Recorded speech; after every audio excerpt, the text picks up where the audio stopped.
En este video vamos a hablar acerca de las bases de datos locales para dispositivos móviles en Xamarin Forms. Son conocidas como base de datos SQLite o SQLite. Estas bases de datos tienen una definición mínima de lo que sería una base de datos SQL normal. Se utiliza para almacenar información crítica o importante en aplicativos móviles. Para comenzar a configurar, lo que tenemos que hacer es lo siguiente. En nuestro proyecto todo.app vamos a hacer clic derecho, agregar o administrar paquetes NuGet. Los paquetes NuGet son el centro de repositorios de paquetes más importantes de .NET. Vamos a buscar el paquete SQLite-net. La versión que vamos a instalar es la versión PSL, que es la versión de bibliotecas de clases portables que instalaremos en nuestro proyecto compartido. Lo seleccionamos, le damos clic en instalar, esperamos un tiempo de instalación. Ya lo tenemos instalado, aquí lo podemos observar, está instalado. Y ahora lo que vamos a hacer es dar clic derecho, agregar una carpeta llamada Data. Esta carpeta de datos es donde vamos a tener nuestro acceso y configuración de la base de datos SQLite. Lo que vamos a hacer ahora es irnos a la carpeta Models, darle a agregar una nueva clase, la cual vamos a llamar ToDoItem. Esta clase se convertirá en una tabla de base de datos o el objeto que necesitamos almacenar cada vez que guardemos una tarea. Vamos a crear las propiedades adecuadas. Estas propiedades vamos a nombrarla como name, que sería el nombre de la tarea, y description.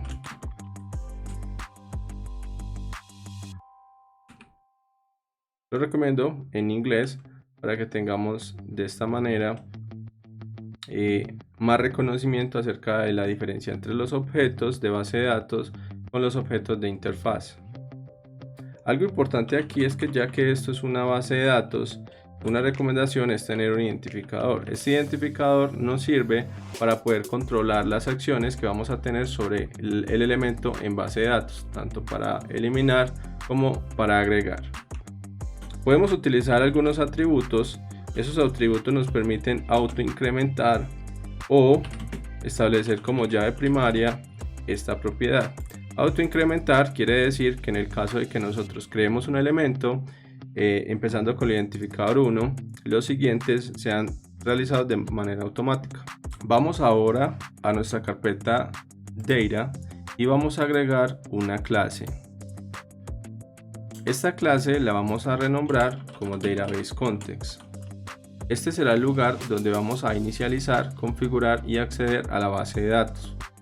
Vamos a establecer el acceso público. Vamos a construir un constructor.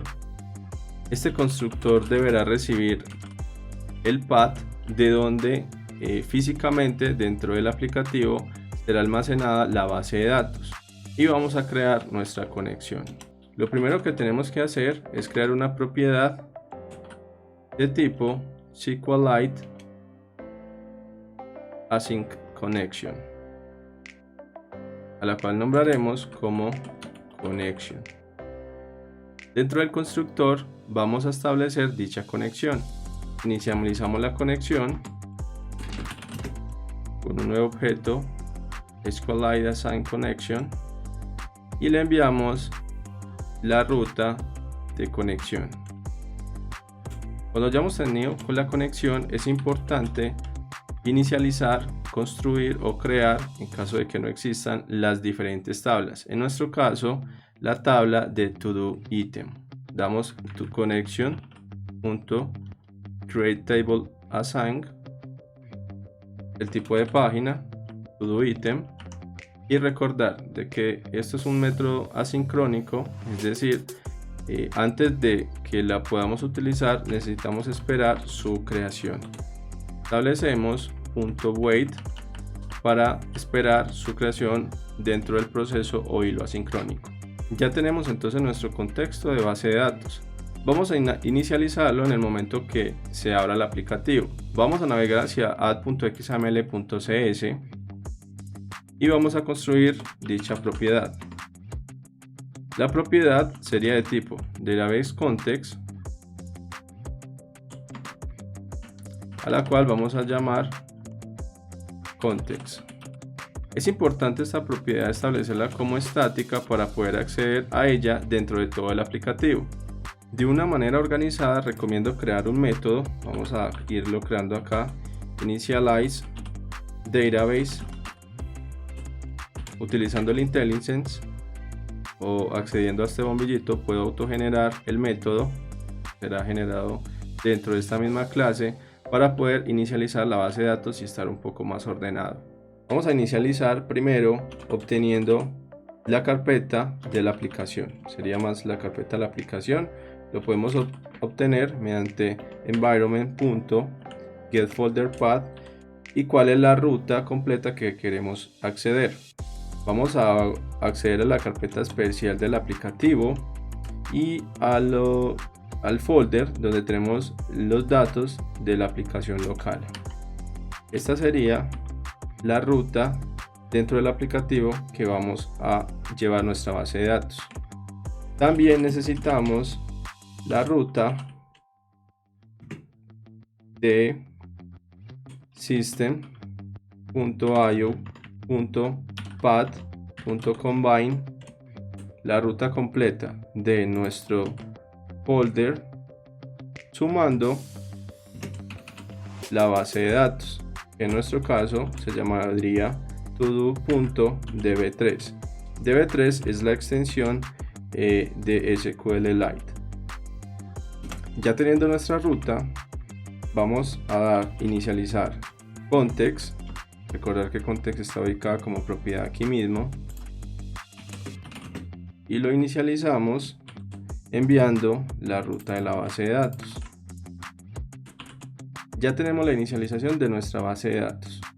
Esta sería toda la configuración necesaria para poder utilizar bases de datos locales.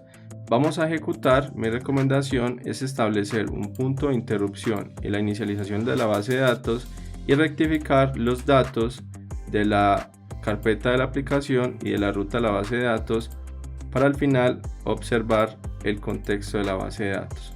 Vamos a ejecutar y verificar los datos de depuración.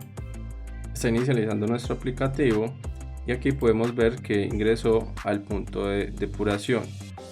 Vamos a seleccionar la tecla F10, damos nuevamente F10 para hacer el siguiente paso dentro de la depuración.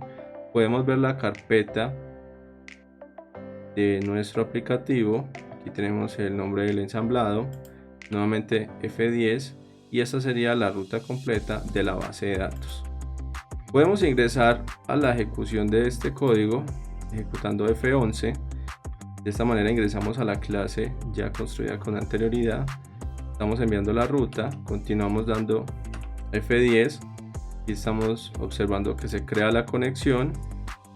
La conexión fue creada correctamente y de esta manera crea nuestra tabla to do item. Ya tenemos todo listo para empezar a guardar nuestra información.